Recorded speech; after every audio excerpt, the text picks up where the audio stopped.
Suzanne Evans. Suzanne, welcome Hello. to the programme. Now, you took us all by storm yesterday by announcing you were going to stand for the leadership of UKIP. I'm not sure many of us were hugely surprised by that. Paul Nuttall followed you. We're going to be talking to him a little bit later in the programme. Paul Nuttall is pitching himself as the Unity candidate. Raheem Kassam is pitching himself as the Farage candidate. What are you pitching yourself as? I'm pitching myself as a candidate that's going to win elections for UKIP. It's that simple. I'm also pitching myself as the candidate that's going to start a nationwide campaign to repeal the 1972 Communities Act.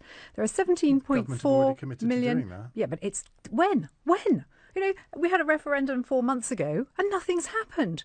Meanwhile, we're continuing to paying shed loads of money to Brussels. Our fishermen can't fish our waters. The borders are still open to the European Union. We need to repeal that act now so we can start taking back control immediately. And that will be my first campaign as the new leader of UKIP. Your problem is that you're going to be seen as the Carswell candidate, aren't you? That's absolute rubbish. You know, one of the things I think that's been really disappointing about the last 18 months since the general election, when UKIP has not performed as well as it could have done, is that there's some people have kind of imagined these factions. Most of our members don't. Hang on a minute. They exist. Hang on a minute. They exist in the mind of the press and a minority of our members. Most of our members just want to see the people at the top of UKIP getting on together, doing a good job, fighting their corner. And you know, I'd really like to shut down this Faragist, Carswellite, Hamilton, all these factions, because it's not helpful. And I think anyone who's got the party's best interests at heart doesn't talk about them. Within 60 seconds of announcing your candidacy on the Andrew Marr show yesterday, you say that the parties, or parts of the party, are toxic. No, I didn't say that, Ian. Well, Can I be absolutely crystal clear about that? Because I've been utterly misquoted.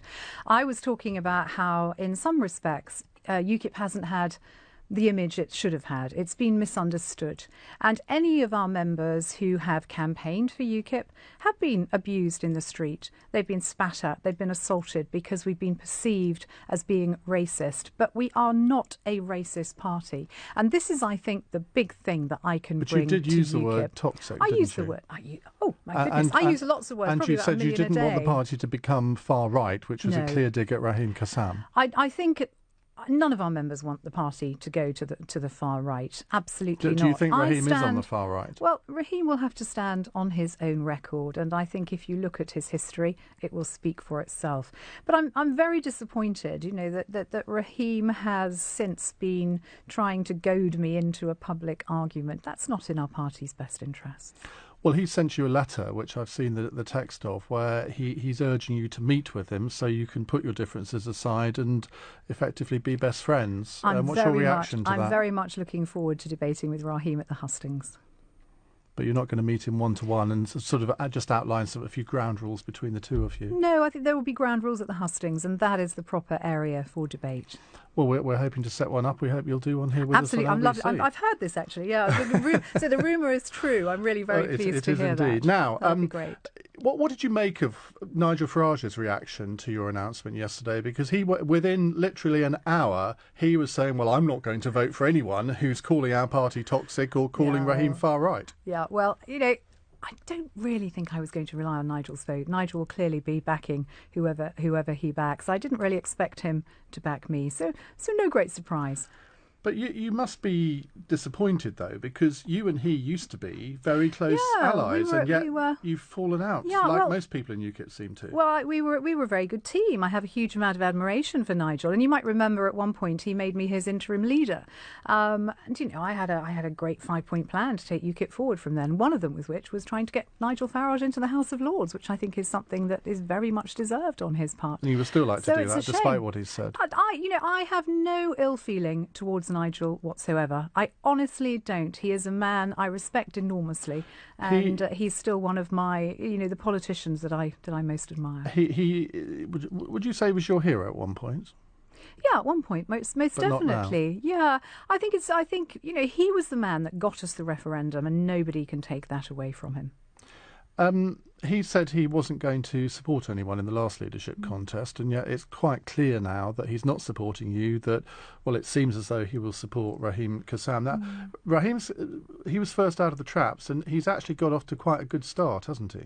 Yeah, I think, Paul Nuttall and myself are, I think, team sensible. in this campaign. I'm delighted you're going to be talking to Paul later on. I think the two of us are, either or are the people to take the party forward. Paul and I have a different focus. I think Paul is, as you say, very much focused on unity within the party. And while that's important to me, Paul talks about this big tent that UKIP is, but ultimately we're not a tent. We're a vehicle for change, and we have to drive it. And I also think absolutely 100% that nothing breeds unity faster than success. And I think I'm the person who will make UKIP more attractive to a wider range of people, and that will bring success. I think your problem in this contest is that, and Andrew Marr, I think, identified it yesterday when he likened you to Margot Ledbetter. I think Margot Ledbetter would be horrified. Well, actually. How can you appeal to working-class Northern Labour seats in the way that Paul Nuttall can? Well, I think that's rather... How can I put it? I think you do the people of the North a disservice there to think that just because somebody has a Northern accent or not, they're going to vote for them. Politics is much more complex than that, and people are much more complex than that. And ultimately, what people vote for are policies. I mean, look at Tony Blair, multi-millionaire, posh boy. He got a landslide victory for the Labour Party in 1997. It's not about that. Margaret Thatcher, before she went a little bit off the rails, did very well among the working classes as well. And you look at a lot of Labour MPs, they're considerably richer than me, considerably posher than me. At the end of the day, I'm a girl who was brought up in a poverty-stricken home in the West Midlands, who went to a comprehensive school, and I'm a single mum. I am not this posh Tory girl that people seem to think I am. I'm absolutely not. My background is the very fact very, you very even have to say that. that is interesting, isn't it? The only reason I have to say it is because other people have jumped to conclusions, and I prefer to not judge people before I meet them. Why are you and Paul Nuttall standing? Because you're clearly sort of quite close to each other. You're friends. Wouldn't it have been better for you to unite and have a joint ticket where one of you stands for leader and says, right, the other one's going to be my deputy? You know what? I think the last leadership contest that we had in UKIP, the people who members wanted to vote for were not on the ballot paper. Stephen Wolfe wasn't on the ballot paper. Paul wasn't on the ballot paper. I wasn't on the ballot paper. I think our members deserve a proper contest, and that's what Paul and I, I'm sure, will both agree we're giving them. There's some controversy today on social media. People are alleging that Raheem Kassam is deleting some fairly tasteless tweets that he's written in the past. Here's one that is now no longer on his Twitter feed. Can someone just tape Nicola Sturgeon's mouth shut and her legs so she can't reproduce? Thanks. #EUREF. Another one, did any of my Twitter followers go to school with Angela Eagle? Asking genuinely, was she in the special needs class? Another one, come on Britain, you've got a bloke in a skirt and a man called Hillary asking you to vote Remain and you're going to do it. This man can't lead the party, can he? Well, I refer you back to what I said earlier. Raheem's record will speak for itself. Paul and me are team sensible. He's been described as a pretty nasty piece of work. Is that something you would say? Again, I don't want to get into the ring with Raheem. He's desperate to pull me into that ring for a punch-up. But you're going to have to, because you're in this contest now for the next month, and surely, as part of your campaign to win, you've got to draw distinctions between you and the other candidates. What I'll be talking about throughout the campaign is the strengths of character and the abilities that I have to be able to lead UKIP and take it forward. Now, if I can't do that without attacking the other candidates, then I really aren't fit to be leader. Can you really have a leader who tweets things like that, though? I think the members will make up their own mind on that, and I will agree with them. And if you can't say anything bad about Raheem, and you're doing quite well in not saying anything terrible, what's his strongest point? I think actually this is something that's important to say. Raheem does have qualities. He absolutely does. He writes very well.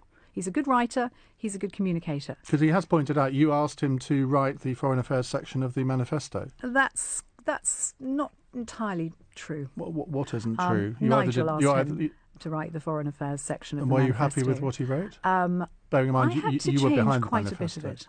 Okay. I had to change quite a bit of it. That's all I'm going to say. He does have qualities, but I think I have far more of the right qualities to be leader. Are you looking forward to this? Because it's going to be quite a bruising fight, isn't it? Yeah, I'm up for a fight. So how can we be sure that you won't resign after 18 days as UKIP leader like Diane? I've actually now forgotten her name already. Diane James did. I do apologise to her. I think Diane James was pushed into this competition. I've not been pushed into this competition. I've entered it willingly. I think Diane, too, didn't really think the consequences through.